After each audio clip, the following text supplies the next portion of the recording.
வணக்கம். நம்ம இன்றைக்கி என்ன பார்க்க போகிறோன்னா, கவர்மெண்ட் வந்து டேக்ஸ் இம்போஸ் பண்ணுறதால வந்து எப்படி வந்து சப்ளைக்கோ வந்து இம்பேக்ட் பண்ணுதுன்றதை நம்ம இந்த வீடியோவில் பார்க்க போகிறோம். ஸோ நம்ம இதில் வந்து அது ஃபார் எக்ஸாம்பிள் இப்போ இந்த டேக்ஸ் வந்து கவர்மெண்ட் போடுறதால எப்படி வந்து சப்ளைக்கோ மாறுது, அண்டு எப்படி வந்து ஈக்குலிபிரியம் ப்ரைஸ் ஒரு ஈக்குலிபிரியம் குவான்டிட்டி எப்படி அஃபெக்ட் பண்ணுது, அண்ட் நம்ம இதில் வந்து டெட் வெயிட் லாஸ்லாம் என்னன்றதை பார்க்க போகிறோம். அண்டு பேசிக்லி கவர்மெண்ட் வந்து டேக்ஸ் போடுறதால வந்து எப்படி நம்ம டிமாண்ட் சப்ளைக்கோ வந்து அஃபெக்ட் ஆகுதுன்றதை நம்ம இந்த வீடியோவில் பார்க்க போகிறோம். ஸோ டாக்ஸஸ்னால் என்ன அப்படின்னா, கவர்மெண்ட் வந்து வரி பணம், கவர்மெண்ட் வாங்குகிற வரி பணம். ஸோ வரினா என்ன, கவர்மெண்ட்டுக்கு பேசிக்கலி ஒரு ரெவன்யூ மாதிரின்னு வச்சுக்கோங்களேன். ஸோ டாக்ஸஸ் வந்து என்னென்ன இருக்கும், 2 டைப்ஸ் ஆஃப் டாக்ஸஸ் இருக்குது. டைரக்ட் டேக்ஸ்னு ஒன்று இருக்குது, இன்டைரக்ட் டேக்ஸ்னு ஒன்று இருக்குது. டைரக்ட் டேக்ஸ்னால் பேசிக்கலி டேக்ஸ் ஆன் ஏர்னிங்ஸ்னால் நம்ம வந்து இன்கம் டேக்ஸ் வந்து சொல்லலாம், ஒரு கார்ப்பரேட் டேக்ஸை சொல்லலாம். ஸோ இதெல்லாம் வந்து நம்ம ஏர்ன் பண்ணுறதுல வந்து கவர்மெண்ட் வந்து டேக்ஸ் போட்டு அதை வரி பணமாக அவங்க பிடிக்கிறாங்க. அண்ட் இன்டைரக்ட் டேக்ஸஸ்ன்னு சொல்கிறாங்க. இன்டைரக்ட் டேக்ஸ்னால் basically taxes on transactions. So indirect டேக்ஸஸ்னால் வந்து எக்ஸாம்பிளுக்கு வந்து இந்த வேல்யூ ஆடட் டேக்ஸ் ஒரு நம்ம இந்த அதர் இந்த ரெஸ்டாரண்ட்ஸ்லாம் போடுறாங்களே அந்த மாதிரி டேக்ஸஸ், ஒரு இன்டெரக்டாக நம்ம என்னென்ன இதெல்லாம் ட்ரான்சாக்ஷன்ஸ் பண்ணும்போது டேக்ஸஸ் வருது, இதெல்லாம் வந்து நம்ம இன்டெரக்ட் டேக்ஸஸ்ன்னு சொல்லுவோம். ஸோ நம்ம வந்து இப்போது அது எப்படி அஃபெக்ட் பண்ணுது, நம்ம டேக்ஸஸ்ன்றது பேசிக்கலி தான் கவர்மெண்ட்டுக்கு வந்து ரெவன்யூ மாதிரி டேக்ஸஸ்ன்றது. ஸோ அதை வந்து நம்ம எப்படி நம்ம சப்ளைக்கோ வந்து அஃபெக்ட் பண்ணுதுன்றதை நம்ம இந்த வீடியோவில் பார்க்க போகிறோம். ஸோ லெட்ஸே நம்ம வந்து ஒரு எக்ஸாம்பிள் வச்சுருக்கோம். நம்ம வந்து இங்கே சோனுன்னு ஒரு ஆள் இருக்கான். சோனுன்றவன் ஒரு ஃபிஷர்மேன், ஓகேவா, ஃபிஷர்மேன். ஸோ அவன் வந்து மார்க்கெட்டில் வந்து லெட்ஸே 30 ரூபா இருக்குதுன்னு வச்சுக்கோங்க. ஜஸ்ட் இமேஜினரி வேல்யூஸ் தான் எல்லாம், ஓகேவா. 30 ரூபா இருக்கும்போது மார்க்கெட்டில் 30 ரூபா வந்துச்சுன்னா அவன் வந்து எவ்வளோ சப்ளை பண்ணுவான் அப்படின்னா, மீன் பிடிக்க போகிறான். அவன் போட் எடுத்துகிட்டு மீன் பிடிக்க போகிறான். ஒரு குறிப்பிட்ட டிஸ்டன்ஸ்க்கு போய் பிடிக்கணும் அவன். ஸோ பேசிக்கலி மார்க்கெட்டில் வந்து 30 ரூபா வந்துச்சுன்னா அவன் வந்து சப்ளையே பண்ண மாட்டான். ஏன்னா அவனுக்கு வந்து அதில் அவனுக்கு வந்து செலவே பயங்கரமாக செலவாகும். அவனோட போட்டு அந்த மாதிரி எல்லா விஷயத்தையும் சேர்ந்து அதெல்லாம் பண்ண மாட்டான் அப்படின்ற மாதிரி. லட்சம் வந்து மார்க்கெட்டில் வந்து 40 ரூபா இருக்குதுன்னு வச்சுக்கோங்க மீனோட விலை. ஸோ 40 ரூபா இருக்கும்போது அவன் வந்து 100 மீன் பிடிச்சிட்டு வரான். பிகாஸ் அவனுக்கு வந்து மார்க்கெட் ப்ரைஸில் அதிகமாக இருக்குன்ற போது அவன் அதிகமாக போய் மீன் பிடிக்கிறான். நெக்ஸ்ட் வந்து மார்க்கெட்டில் வந்து லட்சே 50 ரூபா ஆகுதுன்னா அவன் வந்து இன்னும் டிஸ்டன்ஸ் போவான். ஏற்கனவே ஒரு குறிப்பிட்ட அளவுக்கு போய் போட்டில் போய் மீன் பிடிச்சிருப்பான். 50 ரூபா கிடைக்கும் போது அவன் இன்னும் டிஸ்டன்ஸ் போய் இன்னும் நிறைய மீன் பிடிக்கிறான். ஸோ அவன் வந்து 200 மீனை சப்ளை பண்ணுவான். அண்டு மார்க்கெட் ப்ரைஸ் வந்து 60 ரூபா ஆச்சுன்னா அவன் வந்து இன்னும் கொஞ்சம் போட் எடுத்துகிட்டு போய் தூரம் போய் 300 மீனை சப்ளை பண்ணுறான் அப்படின்ற மாதிரி. ஸோ இதை வந்து நம்ம இங்கே அப்படியே பிளாட் பண்ணலாம், ஓகேவா. ஸோ மார்க்கெட்டில் வந்து அவனுக்கு வந்து இந்த செலவுகளே, அந்த போட்டு செலவுலாம் வந்து 30 ரூபா ஆகுது. ஸோ அந்த 30 ரூபாய்க்கு வந்து மார்க்கெட் ப்ரைஸ் இருந்துச்சுன்னா அவன் வந்து போட் எடுத்துகிட்டு போகவே மாட்டான். ஸோ அதால் வந்து அவன் சப்ளையும் வந்து 0ல் இருக்கும். ஸோ இந்த இடம் அண்டு மார்க்கெட் ப்ரைஸ் வந்து 40 ரூபா இருந்துச்சுன்னா அவன் வந்து 100 சப்ளை பண்ணுவான். ஸோ 40 100. ஸோ இந்த இடம் பிளாட் பண்ணுங்கள் அப்படி. அண்டு 50 ரூபா இருக்கும்போது 200 சப்ளை பண்ணுறான். ஸோ 200 50. ஸோ இந்த இடம் அண்டு 60 300. ஸோ ரஃபாக இந்த இடம். ஸோ இது எல்லாத்தையும் கனெக்ட் பண்ணி ஒரு சப்ளைக்கு வருது.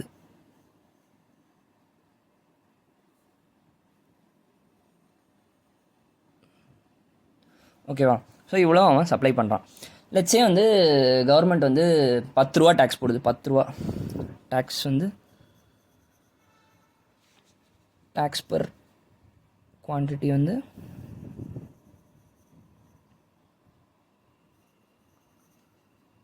10 ரூபா. கவர்மெண்ட் வந்து 10 ரூபா வரி பணமாக போடுதுன்னு வச்சுக்கோங்களேன். அப்போ என்ன ஆகும், இந்த சப்ளைக்கோ வந்து அப்படியே வந்து ஒரு எல்லாமே வந்து அப்வர்டாக வந்து ஒரு இது ஷிஃப்ட் ஆகும். ஸோ ஏன் அப்படின்னு பார்த்தீங்கன்னா, இப்போ நம்ம இதில் பார்க்கலாம், ஓகேவா. இதை ஒரு எக்ஸாம்பிளாக பார்க்கலாம், அப்போ இன்னும் நல்லா புரியும். ஸோ கவர்மெண்ட் வந்து 10 ரூபா டேக்ஸ் போட்டுச்சுன்னா என்ன ஆகுனா, அவன் சம்பாதிக்கிறதுலேருந்து அவன் வந்து 10 ரூபா வந்து கவர்மெண்ட் கொடுக்குற மாதிரி இருக்கும். ஸோ அப்போது அந்த சினரியோவில் என்ன நடக்குதுன்னு பார்க்கலாம். லட்சம் வந்து மார்க்கெட்டில் வந்து இப்போது வந்து ப்ரைஸ் வந்து 40 ரூபா இருக்குன்னு வச்சுக்கோங்க. 40 ரூபா இருக்கும்போது அவன் கவர்மெண்ட்டுக்கு டேக்ஸ் வந்து 10 ரூபா கொடுக்கணும். ஸோ 10 ரூபா கொடுத்துட்டா அவனுக்கு வந்து எவ்வளோ, அவன் கையில் எவ்வளோ ப்ரைஸ் சோனும் கெட்ஸ் ஆஃப்டர் டேக்ஸ். 40 ரூபா மார்க்கெட்டில் ப்ரைஸ் இருந்துச்சுன்னா அவனுக்கு வந்து 10 ரூபா அங்கே கவர்மெண்ட் கொடுத்துருவான். ஸோ அவனுக்கு 30 ரூபா தான் கிடைக்கும். ஸோ 30 ரூபா கிடச்சிதுன்னா அவன் போவானா, சப்ளை பண்ணுறது ஏற்கனவே 30 ரூபா இருக்கும்போது 0 தான் சப்ளை பண்ணான். ஏன்னா வந்து 30 ரூபா வந்து அவனோட அந்த போட்டு அந்த இதெல்லாம் செலவுக்கே வந்து அவனுக்கு செலவாகுன்றதுனால அவன் வந்து ஒன்றுமே சப்ளை பண்ண மாட்டான். லெட்ஸே வந்து கவர்மெண்ட்டில் வந்து டேக்ஸ் 10 ரூபா போட்டதுனால அவன் வந்து எதுவுமே 40 ரூபான்ற ப்ரைஸ் இருக்கும்போது அவன் வந்து எதுவுமே சப்ளை பண்ண மாட்டான். லட்சம் வந்து ப்ரைஸ் வந்து மார்க்கெட்டில் வந்து 50 ரூபா ஆகுதுன்னு வச்சுக்கோங்க. 50 ரூபா ஆச்சுன்னா அவன் வந்து கவர்மெண்ட்டுக்கு 10 ரூபா கொடுத்துருவான். அண்ட் அவன் கையில் எவ்வளோ மிச்சம் நிற்கும்? 40 ரூபா கிடைக்கும்.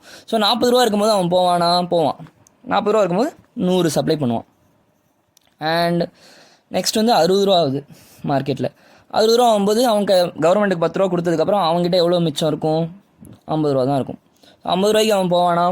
50 ரூபா இருக்கும்போது 200 சப்ளை பண்ணுவான். இன்னும் தூரம் போய் சப்ளை பண்ணுவான். அண்ட் நெக்ஸ்ட்டு 70 ரூபா ஆகுது மார்க்கெட் ப்ரைஸ். ஸோ 70 ரூபா ஆகும்போது கவர்மெண்ட்டுக்கு 10 ரூபா கொடுத்ததுக்கப்புறம் அவன் கையில் வந்து 60 ரூபா தான் நிற்கும். ஸோ 60 ரூபாய்க்கு எவ்வளோ சப்ளை பண்ணுவான்? அவன் 300 சப்ளை பண்ணுவான். ஸோ இந்த கவர்மெண்ட் வந்து 10 ரூபா டேக்ஸ் போடுறதால என்ன ஆகும்னா, இப்போ நம்ம அதை அப்படியே பிளாட் பண்ணுறோம். ஓகேவா? இதே கர்வு. ஸோ அதே கர்வை நான் இங்கேயும் வரைகிறேன். 30 10 360. ஓகேவா? ஸோ இது வந்து ஏற்கனவே கவர்மெண்ட் பிஃபோர் டேக்ஸ் ரஃபா வந்து இப்படி இருக்குது, ஒரு லைன் இருக்குது சப்ளை கர்வ். ஸோ டேக்ஸ் போடுறதுக்கு முன்னாடி ஒரு சப்ளை கர்வ் வரைஞ்சிருக்கும். அண்ட் டேக்ஸ் போட்டதுக்கப்புறம் என்ன ஆகும்? அவன் வந்து அதிகம் கவர்மெண்ட்டுக்கு வந்து 10 ரூபா அதிகமாக கொடுக்குற மாதிரி இருக்கும். ஸோ அவன் வந்து ஏற்கனவே இருந்த சப்ளை கர்வில் வந்து பார்த்தீங்கன்னா இங்கே வந்து டேக்ஸ் போடாது, வித்தவுட் டேக்ஸ். ஓகேவா? வித்தவுட் டேக்ஸ் வந்து இவ்வளோ சப்ளை பண்ணிகிட்டு இருந்தான். அண்ட் இவ்வளோ ப்ரைஸில் சப்ளை பண்ணிகிட்டு இருந்தான். ஸோ டேக்ஸ் போட்டதுக்கப்புறம் என்ன ஆகும்னா, அப்படியே பாருங்கண்ணா, இப்போ இதை பிளாட் பண்ணுங்கள். அப்படியே 40 ரூபா 0 தான் சப்ளை பண்ணுறான். டேக்ஸ் போட்டதுக்கப்புறம் 50 ரூபானா 100 தான் சப்ளை பண்ணுறான். ஸோ எல்லாத்துலேயும் வந்து ஒரு ப்ரைஸ் அப்படியே இன்க்ரீஸ் ஆகிருக்கு. ஸோ அப்படியே 40 ரூபா இருக்கும்போது 0 தான் சப்ளை பண்ணுறான். அண்ட் 50 ரூபா இருக்கும்போது 100 சப்ளை பண்ணுறான். அண்ட் 60 ரூபா இருக்கும்போது 200 சப்ளை பண்ணுறான். 70 ரூபா இருக்கும்போது 300 சப்ளை பண்ணுறான். ஸோ அதான் இந்த கிராஃப் அப்படி இருக்குது. ஸோ டேக்ஸ் போட்டதுக்கப்புறம் அவனுக்கு வந்து அப்படியே அந்த சப்ளை கர்வ் வந்து மேலே போகுது. ரஃபாக அப்படி பார்த்தீங்கன்னா, ஸோ பேசிக்லி இந்த 10 ரூபா வந்து அவன் வந்து கவர்மெண்ட்டுக்கு டேக்ஸாக கொடுக்கறதுனால அந்த சப்ளை கர்வ் மேலே போகுது. ஸோ அதான் வந்து நம்ம இங்கே சொல்கிறோம், specific per unit tax on suppliers will shift the supply curve upwards by amount of the tax per unit supplied. So நம்ம இங்கே 10 ரூபா போட்டிருக்கோம். அதால் ஏற்கனவே இருந்த சப்ளை கர்வ்லேருந்து அப்படியே எல்லாமே ஷிஃப்ட் ஆகும். ஒரு ப்ரைஸ்லேயும் நம்ம அந்த ப்ரைஸ்க்கு அவன் எக்ஸ்ட்ரா ஏற்கனவே இருந்தபோது இவ்வளோ தான் சப்ளை பண்ணான். அண்ட் நம்ம ப்ரைஸ் இப்போ இன்க்ரீஸ் ஆனாலும் அவன் வந்து அதே ரேட்டில் தான் சப்ளை பண்ணிகிட்ருக்காங்க பாருங்கள். ஏன்னா வந்து அவன் வந்து 10 ரூபா வந்து கவர்மெண்ட்டுக்கு வரி பணமாக செலுத்துவான். ஸோ அதெல்லாம் வந்து என்ன ஆகுனா, எல்லாத்தோட சப்ளை இந்த பாயிண்ட்ஸ் எல்லா டேட்டா பாயிண்ட்ஸும் வந்து ஒரு யூனிட் வந்து அப்வர்டில் போகுது. ஸோ சப்ளை கர்வே வந்து அப்படியே மேலே ஷிஃப்ட் ஆகுது, அப்வர்ட். ஸோ எல்லாத்துலேயும் ஒரு இது இன்க்ரீஸ் ஆகிறதால நம்ம இங்கே பிளாட் பண்ணதுனால தான் இது இப்படியா இருக்குது. ஓகேவா? ஸோ அதெல்லாம் என்ன ஆகுனா, அதான் இங்கே சொல்கிறாங்க, அப்வர்ட்ஸ் சப்ளை கர்வ் வந்து டேக்ஸ் போடுறதால என்ன ஆகுனா, ஒரு யூனிட் எவ்வளோ அமௌண்ட் வந்து நம்ம டேக்ஸ் அப்ளை பண்ணுறோமோ அதுலேருந்து அப்வர்டாக போகும் அப்படின்றாங்க. ஸோ இங்கே எல்லாத்துலேயும் அப்வர்டாக அப்படியே மேலே போயிருக்கு. ஸோ இப்போ என்ன ஆயிருக்கும் அப்படின்றத நம்ம இம்பேக்ட். ஸோ இந்த அப்சர்வேஷன்ஸில் நம்ம என்ன தெரிஞ்சுக்கிறோம்னா, டேக்ஸ் போட்டால் வந்து ஒரு யூனிட் அப்வர்டாக வந்து இந்த சப்ளை கர்வ் மேலே போவோம் அப்படின்றத நம்ம இந்த வீடியோவில் நம்ம பார்க்குறோம். நெக்ஸ்ட்டு வந்து நம்ம ஜஸ்ட் ஒரு எக்ஸாம்பிள்ஸோடு பார்க்கலாம். லெட்ஸே நம்ம வந்து இங்கே ஒரு செல்ஃபோன் மேனுஃபேக்சராக இருக்கும். ஓகேவா? ஸோ இது வந்து நம்மளோட மார்க்கெட்டோட ஈக்விலிபிரியம் ப்ரைஸ். நம்ம டிமாண்ட் கர்வ், இது வந்து டிமாண்ட் கர்வ், அண்ட் இது வந்து சப்ளை கர்வ், அண்ட் இங்கே ப்ரைஸ் அண்ட் குவான்டிட்டி இருக்குது. ஓகேவா? ஸோ ரெண்டும் இந்த equilibrium quantity or market price, market வந்து 40 ரூபா இருக்குன்னு வச்சுக்கோங்க. அந்த ப்ரைஸில் வந்து எவ்வளோ குவான்டிட்டி டிமாண்டும் குவான்டிட்டி சப்ளைடும் ஈக்குவலாக இருக்கும். ஸோ 1000 ஃபோன் சப்ளையர்ஸ் விற்கிறாங்க அண்ட் 1000 ஃபோன் வந்து வாங்குறாங்க. ஓகேவா? கன்சியூமர்ஸ். ஸோ இது வந்து ஒரு செல்ஃபோன் மார்க்கெட். ஓகேவா? செல் மார்க்கெட். ஸோ டேக்ஸ் போடுறதால என்ன ஆகுன்றதை நம்ம இப்போ இதில் இம்பேக்ட் சப்ளை ரீட் பண்ணலாம். ஓகேவா? ஸோ நம்ம டேக்ஸ் போட்டால் என்ன ஆகும்? நம்ம ஏற்கனவே சொன்னோம், இங்கே 30 ரூபாவில் இருக்கும்போது நம்ம ப்ரைஸ் வந்து இங்கே 30 ரூபா இருக்குது. ஓகேவா? இந்த இடத்துல ஈக்விலிபிரியம் ப்ரைஸ் வந்து 40 ரூபா இருக்குது. ஸோ டேக்ஸ் போடுறதால என்ன ஆகும்? நம்ம வந்து லெட்ஸே கவர்மெண்ட் வந்து இங்கே 10 ரூபா டேக்ஸ் போடுது. 10 ரூபா டேக்ஸ் போட்டால் என்ன ஆகும்னு நான் சொன்னேன், நம்ம அந்த கர்வ் வந்து மேலே அப்வர்டாக எவ்வளோ டேக்ஸ் போடுறாங்களோ இது 10 யூனிட்ஸ் மேலே போகுது. ஸோ இந்த இடத்துல இது 1000 ரூபா அண்ட் இது வந்து 40 ரூபா இருக்குது. இது வந்து சப்ளை கர்வ். ஓகேவா? ஸோ நம்ம டேக்ஸ் போடுறதால இது என்ன ஆகும்னா அந்த சப்ளை கர்வ் வந்து ஒரு இது மேலே போகுது. இங்கே வந்து 40 ரூபா இருக்குது, இங்கே 30 ரூபா தான் இருக்குது. ஓகேவா? ஸோ 30 ரூபாயிலேருந்து இப்போ 40 ரூபாய்க்கு மேலே போகுது அப்படியே. ஸோ சப்ளை கர்வ் ஷிஃப்ட் ஆகுது அப்வர்டாக. ஸோ இது வந்து சப்ளை ப்ளஸ் டேக்ஸ். ஸோ இப்படி ஷிஃப்ட் ஆகிறதால என்ன ஆச்சுன்றதை நம்ம இப்போ ஸ்டடி பண்ணலாம். ஸோ இங்கே இது ஏற்கனவே இருந்த கர்வு டிமாண்ட் சப்ளை கர்வ், அதே தான் இங்கேயும் வரைஞ்சிருக்கும். அண்ட் நம்ம இது வந்து புதுசாக வந்து சப்ளை டேக்ஸ் போடுறதால வந்து நம்ம அடிஷ்னலாக வந்து சப்ளை கர்வ் மேலே ஷிஃப்ட் ஆகிருக்கு. ஸோ அடிஷ்னலாக ஷிஃப்ட் ஆனதுனால என்ன ஆயிருக்குன்னா புதுசாக ஒரு மார்க்கெட் ப்ரைஸ் வந்துருக்கு. ஸோ புதுசாக வந்ததில் வந்து எவ்வளோ இருக்குது? இது வந்து 48 ரூபா ஆயிருக்கு. And quantity supplied and demanded வந்து கம்மியாக இருக்குது. 800 குவான்டிட்டி தான் நம்ம சப்ளை பண்ணுறோம். ஸோ பேசிக்லி டேக்ஸ் போடுறதால என்ன ஆயிருக்குன்னா சப்ளையர்ஸ் வந்து இங்கே ஆக்சுவலாக இருந்தபோது 40 ரூபாய்க்கு வந்து 1000 குவான்டிட்டியில் வந்து செல்ஃபோன் டிமாண்ட் பண்ணிட்டு இருந்தாங்க அண்ட் சப்ளை பண்ணிட்டு இருந்தாங்க. இப்போ டேக்ஸ் போட்டதுனால என்ன ஆயிருக்குன்னா புதுசாக ஒரு மார்க்கெட் ப்ரைஸ், டிமாண்ட்க்கும் சப்ளைக்கும் மீட் பண்ணுற இடம் இது. ஸோ மார்க்கெட் ப்ரைஸ் வந்து 48 ரூபா, விலைவாசி அதிகமாக இருக்குது. 48 ரூபா, 40 ரூபாலேருந்து 48 ரூபா அதிகமாக இருக்குது. அண்ட் குவான்டிட்டி சப்ளை பண்ணுறதும் பாருங்கள் 1000லேருந்து 800 குறைஞ்சிருக்கு. ஸோ அதான் இங்கே சொல்கிறாங்க, application of per unit tax will be result in increase in market price and decrease in quantity bought or sold. So அதான் டேக்ஸ் போடுறதால என்ன இருக்குன்னா அந்த ப்ரைஸ், அந்த பொருளோட விலை வந்து 40 ரூபாலேருந்து 48 ரூபா இருக்குது பாருங்கள், எக்ஸ்ட்ராவாக 8 ரூபா இருக்குது. அண்ட் குவான்டிட்டி சப்ளை பண்ண டிமாண்டடும் சப்ளைடும் வந்து கம்மியாக இருக்குது. ஏன்னா வந்து 1000 நம்ம ஏற்கனவே பண்ணிட்டு இருந்தோம். ஸோ விலைவாசி உயர்ந்ததுனால சப்ளைஸ் வந்து கொஞ்சம் கம்மியாக ஆக்கியிருக்காங்க, 800 குவான்டிட்டியில் தான் சப்ளை பண்ணியிருக்காங்க. ஸோ இது வந்து அதே தான், மேலே இருந்து அதே இதுதான். ஓகேவா? ரஃபாக அப்படி வரையேன், sorry. So this one is மேலே இருந்து அதே கவ் தான் நான் இங்கேயும் வரைகிறேன். 1000 ஆக்சுவலாக இருக்கும்போது. அண்டு இது எவ்வளோ வந்தது? 40 ரூபா வந்தது. யா. அண்டு இது வந்து மேலே எவ்வளோ? 30 ரூபா வந்தது. அண்ட் இதுவும் வந்து 30 ரூபா வந்தது. 40 ரூபா இருக்குது. ஸோ ஓகே, இப்போ என்ன நடந்திருக்குன்னா நம்மளோட எக்ஸ்பெண்டிச்சர் வந்து கம்மியாக இருக்குது அப்படின்னு நான் சொல்கிறேன். வந்து நம்ம எவ்வளோ எக்ஸ்பென்ஸ் செலவாக இருந்தது ஃபஸ்ட் எடுத்தோடனே பார்த்தீங்கன்னா இந்த ஏரியா இது ஆக்சுவலாக இருந்த supply curve and demand curve. So இங்கே வந்து எவ்வளோ இந்த இடத்துல யூனிட் இருந்திருக்கு? 1000 வித்தவுட் டேக்ஸில் இருக்கும்போது, இந்த ஏரியா தான் நம்மளோட எக்ஸ்பெண்டிச்சர்.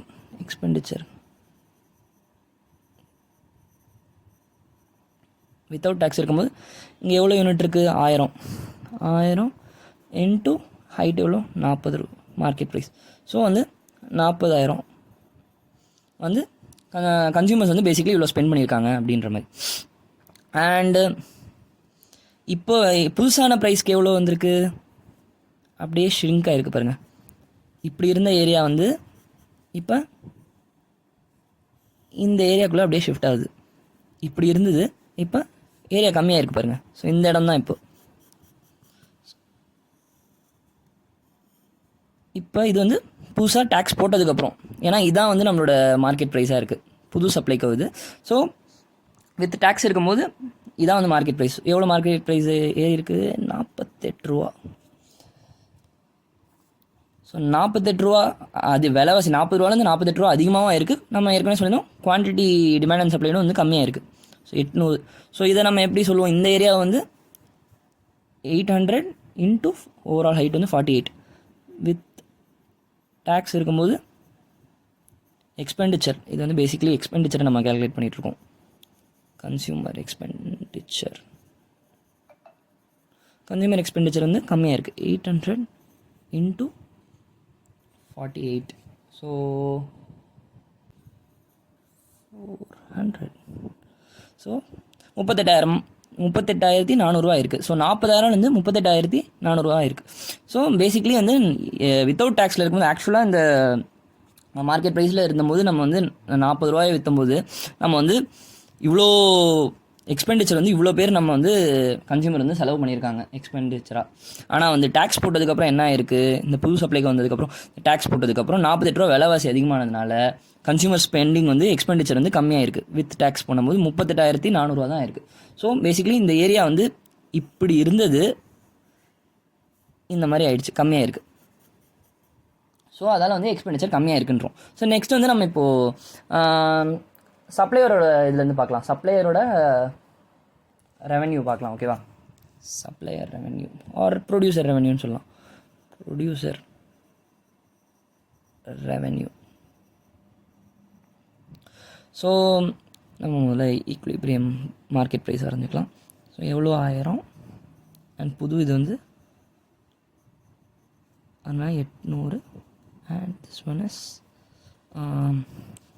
எவ்வளோ 48 ருபீஸ். ஓகேவா. ஸோ நம்ம வந்து டேக்ஸ் போட்டதால் என்ன ஆகும், நம்ம வந்து எப்பயும் இருக்கும்போது ப்ரொடியூசர்ஸ்க்கு எவ்வளோ ரெவென்யூ கிடைக்கிது, இப்படியே வந்து இந்த சப்ளைக்கோவை டச் பண்ணுறோம். சப்ளைக்கோவை டச் பண்ணும்போது 40,000 ரெவென்யூ வந்து 40 இன்ட்டு இந்த ஏரியா. ஓகேவா, 40 இன்ட்டு 1000. ஸோ பேசிக்லி 40,000 ரெவென்யூவாக வந்திருக்கு சப்ளையர்ஸ்க்கு. ஓகேவா.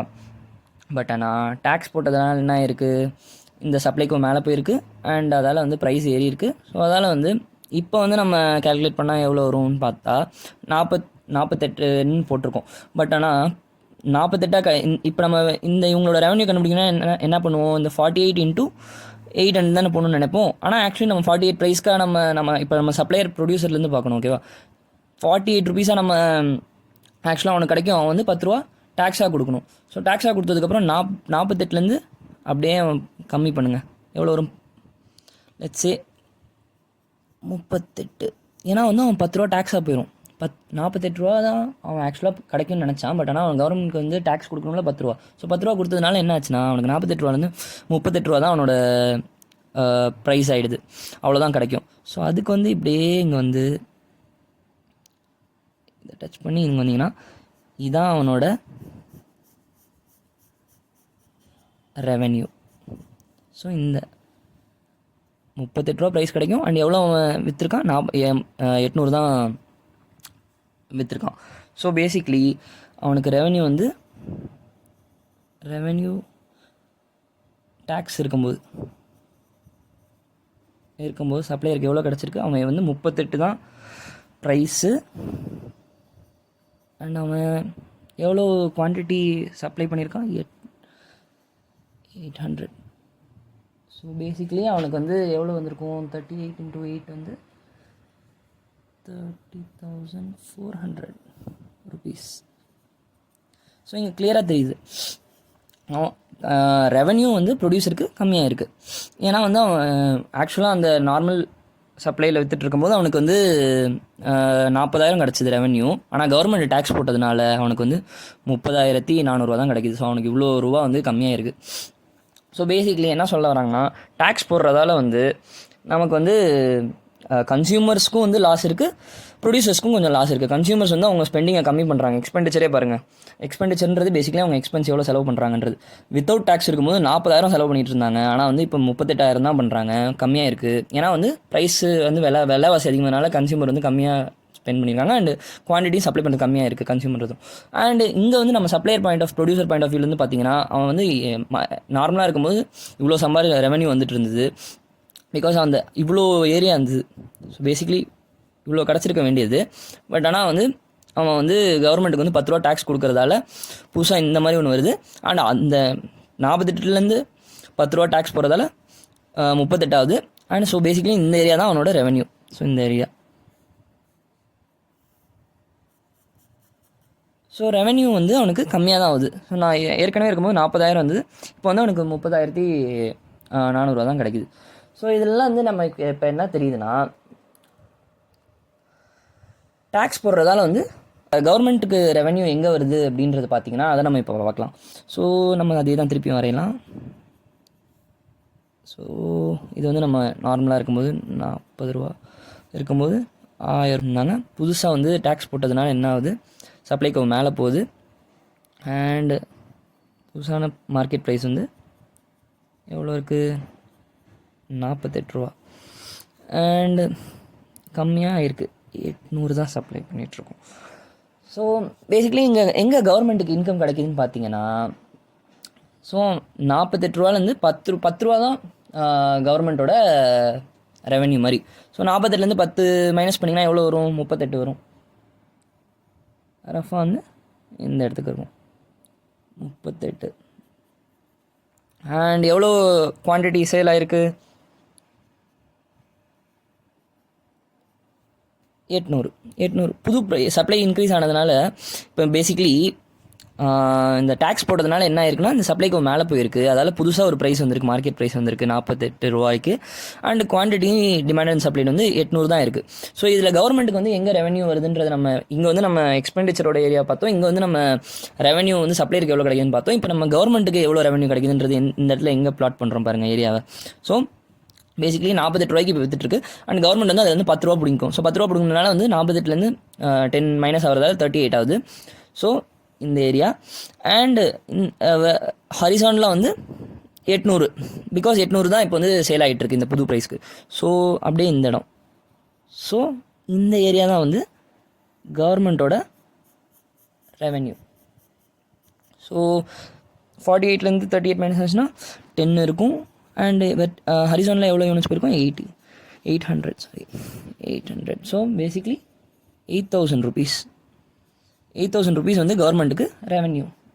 Government revenue. ஸோ ரெவென்யூனா ஜஸ்ட் இந்த ப்ரைஸையும் எவ்வளோ குவான்டிட்டியும் மல்டிப்ளை பண்ணுறோம். நம்ம ஏற்கனவே பழைய வீடியோலாம் பார்த்துருப்போம். இந்த ரெவென்யூனா பேசிக்லி இந்த இடத்தையும் மல்டிப்ளை பண்ணி இந்த ஏரியா எவ்வளோ இருக்குன்றது, சப்ளைக்கும் டிமாண்ட்க்கும் அந்த நடுவில் ஏரியா தான் நம்ம இந்த இடத்துல ரெவென்யூன்னு சொல்கிறோம். ஸோ கவர்மெண்ட் ரெவென்யூ வந்து இந்த ஏரியா. ஸோ பேசிக்லி புது ப்ரைஸ்க்கு அண்ட் எவ்வளோ சேல் ஆயிருக்கு அண்டு 48 ரூபாலேருந்து விற்றுட்ருக்கு. ஸோ கவர்மெண்ட் வந்து அதுலேருந்து பிடிக்கிறதால 10 ரூபா பிடிக்குது. ஸோ அதால் வந்து 38 rupees கம்மியாகுது. And this area is called government revenue. So basically என்ன ஆகுதுன்னா, நம்ம என்ன சொல்லலாம், டேக்ஸ் போடுறதால வந்து நமக்கு வந்து சப்ளையர்ஸ்க்கும் லாஸ் இருக்குது அண்ட் கன்சியூமர்ஸ்க்கும் அவங்களோட ஸ்பெண்டிங் வந்து கம்மியாகுது. ஏன்னா வந்து விலைவாசி அதிகமாக வரதால, இந்த சப்ளைக்கு மேலே போகிறதால விலைவாசி அதிகமாகுது மார்க்கெட் ப்ரைஸு. ஸோ அதால் வந்து அந்த ஏரியாவும் கம்மியாகுது, எக்ஸ்பெண்டிச்சர் ஏரியாவும் கம்மியாக இருக்குது. அண்ட் சப்ளையர்ஸோட ரெவென்யூ வந்து கம்மியாக இருக்குது. அண்ட் கவர்மெண்ட்டுக்கு வந்து இவ்வளோ ரெவென்யூ கிடச்சிருக்கு, 8,000 ரூபா கிடச்சிருக்கு.